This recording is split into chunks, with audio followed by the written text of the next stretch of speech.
Please be seated. And General Graves, thank you, General Graves, for that very kind introduction.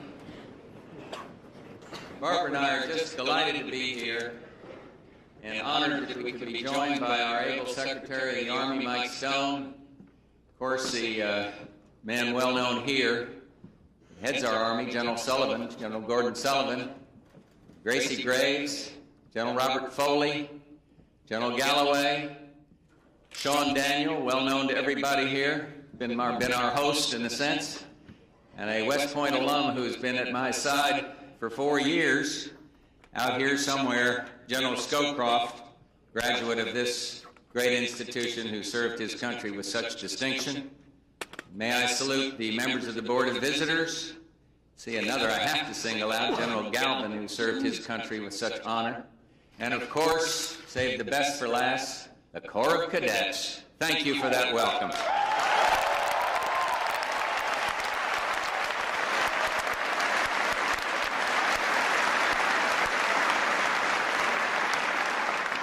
Let me begin with the hard part.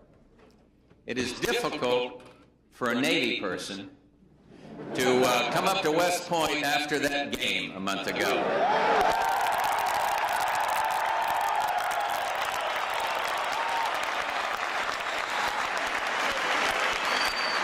Go ahead, rub it in.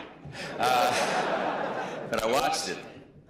Amazing things can happen in sports. Look at the Oilers, my other team, that took it on the chin the other day.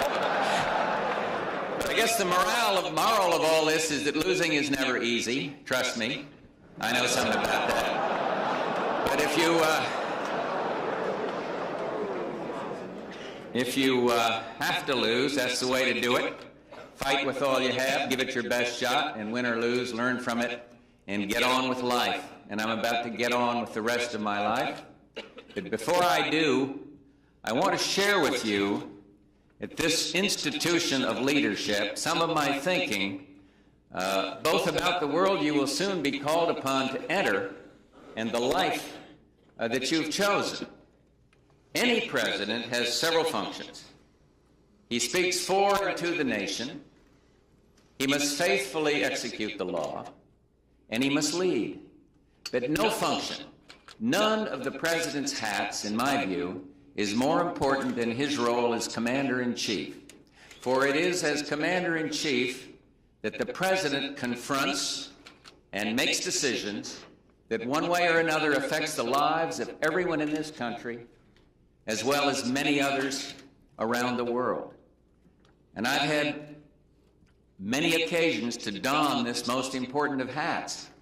And over the past 4 years, the men and women who proudly and bravely wear the uniforms of the U.S. Armed Services have been called upon to go in harm's way and have discharged their duty with honor and professionalism. I wish I could say that such demands were a thing of the past, that with the end of the Cold War, the calls upon the United States would diminish. I cannot. Yes, the end of the Cold War, we would all concede, is a blessing. It is a time of great promise. Democratic governments have never been so numerous. What happened 2 or 3 days ago in Moscow would not have been possible in the Cold War days. Thanks to historic treaties such as that START II pact just reached with Russia, the likelihood of nuclear holocaust is vastly diminished. But this does not mean that there is no specter of war, no threats to be reckoned with. And already, we see disturbing signs of what this new world could become if we are passive and aloof. We would risk the emergence of a world characterized by violence, characterized by chaos, one in which dictators and tyrants threaten their neighbors, build arsenals brimming with weapons of mass destruction, and ignore the welfare of their own men, women, and children. And we could see a horrible increase in international terrorism, with American citizens more at risk than ever before. We cannot and we need not allow this to happen. Our objective must be to exploit the unparalleled opportunity presented by the Cold War's end. to work toward transforming this new world into a new world order, one of governments that are democratic, tolerant, and economically free at home and committed abroad to settling inevitable differences peacefully, without the threat or use of force. Unfortunately, not everyone subscribes to these principles. We continue to see leaders bent on denying fundamental human rights and seizing territory regardless of the human cost. No, an international society, one more attuned to the enduring principles that have made this country a beacon of hope for so many for so long, will not just emerge on its own. It's got to be built. 200 years ago, another departing president warned of the dangers of what he described as entangling alliances. His was the right course for a new nation at that point in history. But what was entangling in Washington's day is now essential. And this is why at Texas A&M a few weeks ago I spoke of the folly of isolationism and of the importance, morally, economically, and strategically, of the United States remaining involved in world affairs. We must engage ourselves if a new world order, one more compatible with our values and congenial to our interests, is to emerge. But even more, we must lead. Leadership, well, it takes many forms. It can be political or diplomatic. It can be economic or military. It can be moral or spiritual leadership. Leadership can take any one of these forms, or it can be a combination of them. Leadership should not be confused with either unilateralism or universalism. We need not respond by ourselves to each and every outrage of violence. The fact that America can act does not mean that it must. A nation's sense of idealism need not be at odds with its interests, nor does principle displace prudence. No, the United States should not seek to be the world's policeman. There is no support abroad or at home for us to play this role, nor should there be. We would exhaust ourselves in the process, wasting precious resources needed to address those problems at home and abroad that we cannot afford to ignore. But in the wake of the Cold War,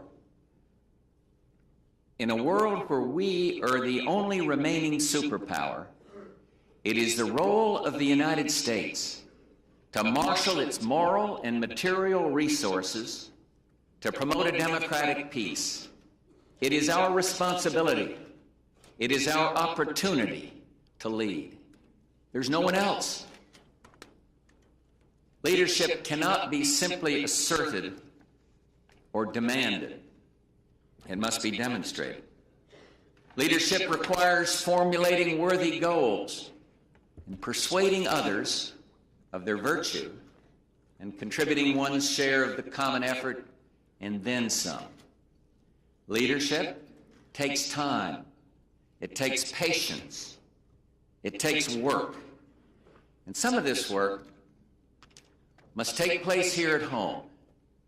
Congress does have a constitutional role to play, and leadership therefore also involves working with the Congress and the American people to provide the essential domestic underpinning if U.S. military commitments are to be sustained, if they're to be sustainable. And this is what our administration, the Bush administration, has tried to do.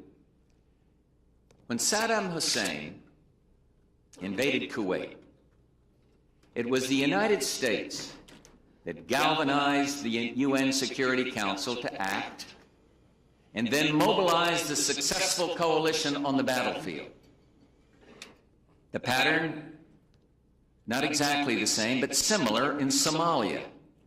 First, The United States underscored the importance of alleviating the growing tragedy, and then we organized humanitarian efforts designed to bring hope, food, and peace.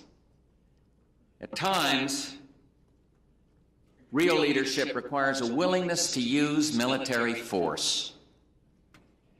And force can be a useful backdrop to diplomacy, a complement to it, or, if need be, a temporary alternative. As Commander-in-Chief, I have made the difficult choice to use military force. I determined we could not allow Saddam's forces to ravage Kuwait and hold this critical region at gunpoint. I thought then, and I think now, that using military force to implement the resolutions of the UN Security Council was in the interest of the United States and the world community. The need to use force arose as well in the wake of the Gulf War, when we came to the aid of the peoples of both northern and southern Iraq. And more recently, as I'm sure you know, I determined that only the use of force could stem this human tragedy of Somalia. The United States should not stand by with so many lives at stake, and when a limited deployment of U.S. forces, buttressed by the forces of other countries and acting under the full authority of the United Nations, could make an immediate and dramatic difference, and do so without excessive levels of risk and cost. Operations Provide Comfort and Southern Watch in Iraq, and then Operation Restore Hope in Somalia, all bear witness to the wisdom of selected use of force for selective purposes. Sometimes the decision not to use force, to stay our hand, I can tell you it's just as difficult as the decision to send our soldiers into battle. The former Yugoslavia, well, it's been such a situation. There are, we all know, important humanitarian and strategic interests at stake there. But up to now, it's not been clear that the application of limited amounts of force by the United States and its traditional friends and allies would have had the desired effect, given the nature and the complexity of that situation. Our assessment of the situation in the former Yugoslavia could well change if and as the situation changes. The states could grow. The conflict could threaten to spread. Indeed, we are constantly reassessing our options and are actively consulting with others about steps that might be taken to contain the fighting, protect the humanitarian effort, and deny Serbia the fruits of aggression. Military force is never a tool to be used lightly or universally. In some circumstances, it may be essential. In others, counterproductive. I know that many people would like to find some formula, some easy formula to apply, to tell us with precision when and where to intervene with force. Anyone looking for scientific certitude is in for a disappointment. In the complex new world we are entering, there can be no single or simple set of fixed rules for using force. Inevitably, the question of military intervention requires judgment. Each and every case is unique. To adopt rigid criteria would guarantee mistakes involving American interests and American lives, and it would give would-be troublemakers a blueprint for determining their own actions. It could signal U.S. friends and allies that our support was not to be counted on. And similarly, we cannot always decide in advance which interests will require our using military force to protect them.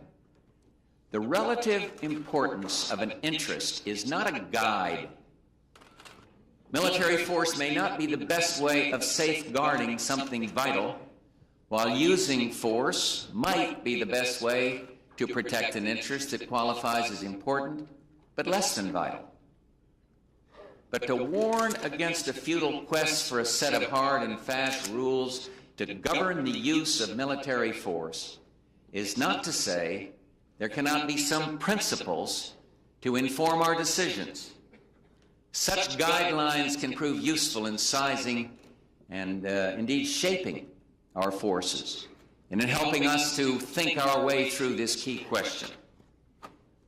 Using military force makes sense as a policy where the stakes warrant, where and when force can be effective, where no other policies are likely to prove effective, where its application can be limited in scope and time, and where the potential benefits justify the potential costs and sacrifice.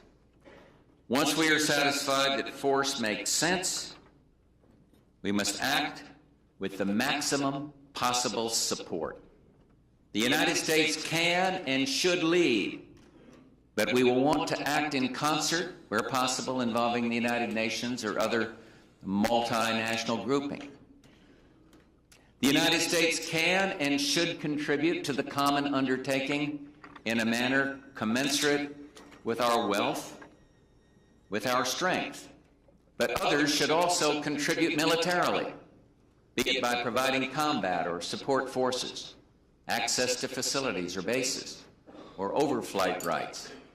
And similarly, others should contribute economically. It is unreasonable to expect the United States to bear the full financial burden of intervention when other nations have a stake in the outcome. A desire for international support must not become a prerequisite for acting, though. Sometimes a great power has to act alone. I made a tough decision, I might say on advice of our outstanding military leaders who are so well known to everybody here, to use military force in Panama when American lives and the security of the canal appeared to be threatened by outlaws who stole power in the face of free elections. And similarly, we moved swiftly to safeguard democracy in the Philippines. But in every case involving the use of force, it will be essential to have a clear and achievable mission, a realistic plan for accomplishing the mission, and criteria no less realistic for withdrawing U.S. forces once the mission is complete. Only if we keep these principles in mind will the potential sacrifice be one that can be explained and justified. We must never forget that using force is not some political abstraction, but a real commitment of our fathers and mothers and sons and daughters, brothers and sisters, friends and neighbors. You've got to look at it in human terms. In order even to have the choice, we must have available adequate military forces tailored for a wide range of contingencies, including peacekeeping. Indeed, leading the effort toward a new world order will require a modern, capable military, in some areas necessitating more rather than less defense spending. As president, I have said that my ability to deploy force on behalf of U.S. interests abroad was made possible because past presidents, and I would single out in particular my predecessor Ronald Reagan, and past secretaries of defense sustained a strong military. Consistent with this sacred trust, I am proud to pass on to my successor, President-elect Clinton, a military second to none. We have the very best. And yet, it is essential to recognize that as important as such factors are, any military is more than simply the sum of its weapons or the state of its technology. What makes any armed force truly effective is the quality of its leadership, the quality of its training, the quality of its people. We have succeeded abroad in no small part because of our people in uniform. The men and women in our armed forces have demonstrated their ability to master the challenges of modern warfare, and at the same time, and whether on the battlefield of Iraq or in some tiny little village in Somalia, America's soldiers have always brought a quality of caring and kindness to their mission. Who will ever forget, I know I won't, those terrified Iraqi soldiers surrendering to American troops? And who will forget the way the American soldier held out his arms and said, "It's okay, you're all right now"?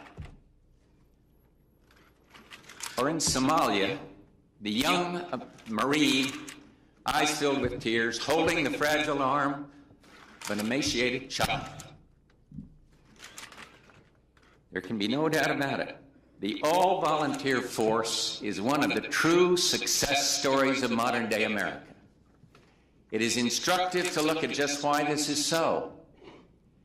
At its heart, a voluntary military is based upon choice. You all know that. The decision freely taken by young men and women to join, the decision by more mature men and women to remain. And the institution of the armed forces has thrived on its commitment to developing and promoting excellence. It is meritocracy in action. Race, religion, wealth, background count not. Indeed, the military offers many examples for the rest of society, showing what can be done to eradicate the scourge of drugs, to break down the barriers of racial discrimination, to offer equal opportunity to women. This is not just a result of self-selection. It also reflects the military's commitment to education and training.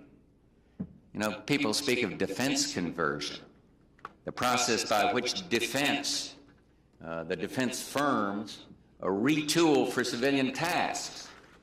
Well, defense conversion within the military has been going on for years.